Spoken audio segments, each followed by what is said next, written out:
Estamos aqui de volta com o nosso estudo de Nefesh HaChaim. Comecemos agora o terceiro portão do Nefesh HaChaim. Vamos lembrar um pouquinho o que são esses portões, quais são os portões que formam o nosso livro, e a gente vai poder realmente começar. O portão representa, como o portão de uma casa, ou o portão de qualquer estabelecimento, o modo pelo qual nós podemos entrar, estar dentro daquilo do qual a gente está procurando.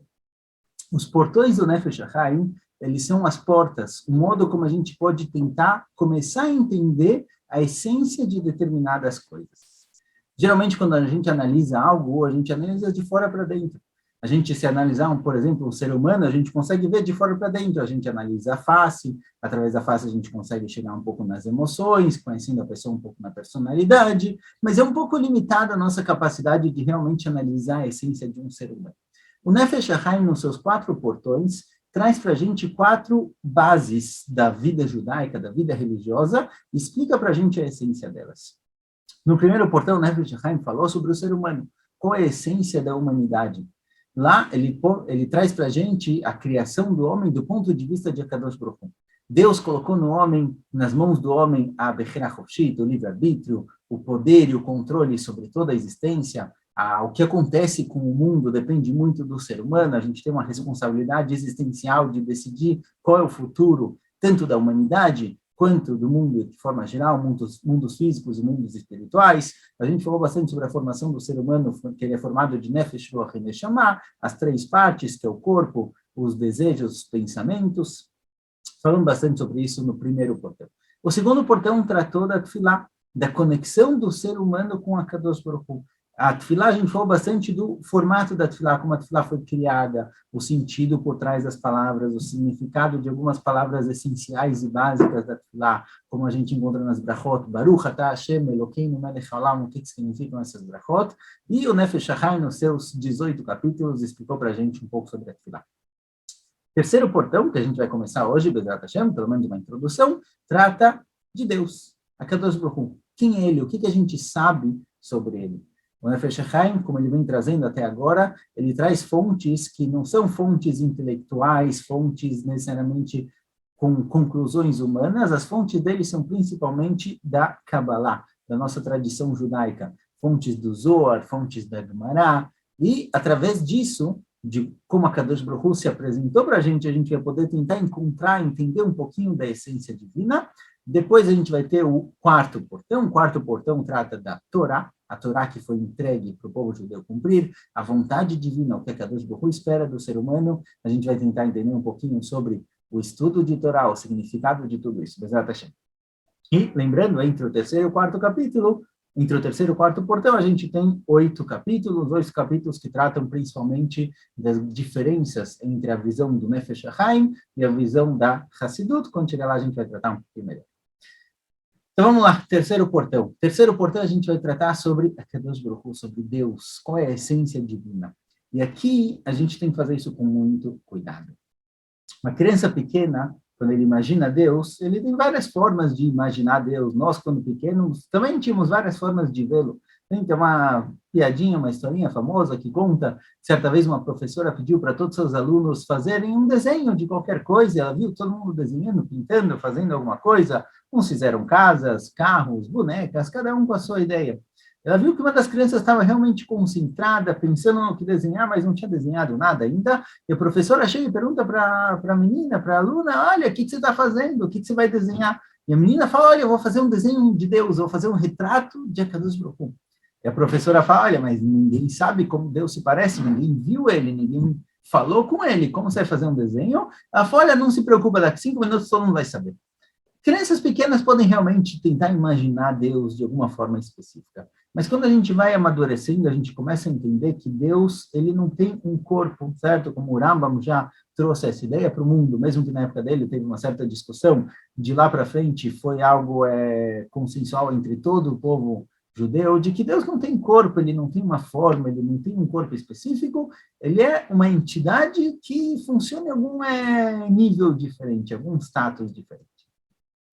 Então, a gente tem que tomar muito cuidado. Na hora que você vai falar de Deus, é difícil dar medidas, é difícil dar exemplos, é difícil dar definições muito, muito limitadas. Por quê? Qual o problema? qual seria o problema de realmente falar que Deus ele tem corpo? Não vou tratar do corpo de forma específica, mas qual o problema de tentar dar definições, dar características para cada grupo? Por que não? Porque a Torá é tão contra a Avodah Zará. A Avodah Zará, se, digamos, realmente a gente acreditasse que essa estátua de madeira, o sol, a lua, criou o mundo, realmente é compreensível. Mas por que a gente não pode ter imagens de Akadosh Baruch Hu? Por que a gente não pode pegar o fogo, por exemplo, ver o fogo como uma criação divina e louvar Akadosh Baruch Hu pela criação do fogo? A priori, por que isso daqui é proibido? O começo da Avodah Zará começou assim, aliás. A idolatria, no começo, eles não realmente acreditavam que o Sol, a Lua, os planetas criaram o mundo, eles começaram a louvar aspectos específicos da criação. Eles falaram, olha, Deus criou o mundo inteiro, ele criou o Sol que ilumina a Terra, vamos agradecê-lo pelo Sol. E aos poucos, o agradecer pelo Sol se tornou rezar para o Sol. Mas, se a gente tiver a consciência, se a gente tiver a noção de que a Kadosh Baruch Hu, ele criou o Sol, e a gente vai louvar ele por essa criação, porque a gente não pode ver a imagem do Sol como algo grandioso? Qual seria o problema de ter uma imagem do Sol, uma imagem da Lua dentro da sinagoga? Não acreditando que o Sol é Deus, mas vendo o Sol como parte da criação divina. Aqui, a Torá ela proibiu, certo? A gente conhece a Certa de Brota, Kadosh Baruch Hu proíbe qualquer tipo de imagem. Seja nos astros, seja no fundo do mar, seja na terra, qualquer tipo de imagem é proibida no judaísmo. Por quê? Porque a gente não pode representar a Kadosh Baruch Hu através de uma de suas criações. Então, Maharal, no começo de Nefesh HaChaim, no começo de Netzach Israel, ele fala para a gente o seguinte, ele fala, olha, no momento em que você define uma das criações como essencial, como principal, como mais significativa, consequentemente, você está abrindo mão do oposto e de outras criações. Ou seja, se a gente pegar o fogo, por exemplo, se a gente imaginar o fogo como algo extremamente elevado, uma criação divina, uma criação de Akadosh Baruch Hu, a gente não vai dar para o fogo um livre-arbítrio, uma compreensão maior do que qualquer outro objeto. Mas se a gente valorizar o fogo, ou colocar uma foto do sol, uma imagem do sol dentro da sinagoga, uma imagem da lua, a gente vai estar dizendo o seguinte, olha, Kadosh Baruch Hu, essas características que existem no fogo, o calor, a energia, isso que o fogo está sempre buscando subir, sempre buscando crescer, essas características são essenciais, elas são principais, elas são centrais. Consequentemente, no momento em que você coloca as características do fogo, os valores trazidos para a nossa vida, para o mundo, através das características do fogo como essenciais, você está ignorando ou você está excluindo o lado oposto. No momento em que você define características divinas, você está, consequentemente, anulando o oposto. Então, se você falar, por exemplo, a Kadosh Baruch Hu, ele é muito humilde, e você valorizar a humildade, e você definir a Kadosh Baruch Hu como humilde, você está excluindo o lugar da gavá, do orgulho no mundo. E, por outro lado, a gente encontra no Pasuk Hashem Malach Geut Lavesh. A Kadosh Baruch Hu, ele se veste de orgulho. O orgulho também tem um lado positivo. No momento em que você pega um valor, seja um valor, uma ideia, certo? Como a ideia do Hesed, como a ideia do Din, pode ser a ideia da bondade, pode ser qualquer tipo de ideia. Ou quando você pega um objeto, uma criatura, algo que a Kadosh Baruch Hu criou, e define isso como central, você, consequentemente, está anulando o outro lado, você está anulando a outra opção. Então, se, por exemplo, você cria a religião da bondade, se você vê o Hesed, da bondade, como o centro da criação, e o ser humano ele tem que ser bom, porque a Kadosh Baruch Hu ele é bom, e a bondade divina é tudo o que define toda a nossa existência, você está automaticamente excluindo o outro lado da bondade. A bondade é muito legal, é muito bom, você faz o bem pelas pessoas, mas será que você tem que estar sempre ajudando? Será que não tem situações na qual você tem que ser um pouco mais rígido, um pouco mais rigoroso? Então, pegar, mesmo que seja uma midá, mesmo que seja um ideal, um valor, e transformar ele em central, e definir a Kadosh Baruch Hu como dessa forma, colocar isso na essência divina, você está limitando ele, você está excluindo a opção oposta. E muitas vezes na nossa vida, ela tem aspectos diferentes, o nosso dia a dia, o nosso comportamento, as pessoas com as quais a gente encontra no dia a dia, a gente tem que lidar com eles de forma diferente. Então, a idolatria, a Avodah Zará, qualquer definição de Akadosh Baruch Hu entra nessa definição de idolatria, porque se a gente definir Akadosh Baruch Hu como bom, a gente está excluindo o lado oposto. Se a gente definir Akadosh Baruch Hu como humilde, a gente está falando que não tem lugar para o orgulho, e orgulho é algo extremamente necessário. O ser humano precisa ter um pouquinho de orgulho. Se a gente definir Akadosh Baruch Hu como piedoso, a gente nunca vai sair para a guerra, e às vezes a guerra é necessária.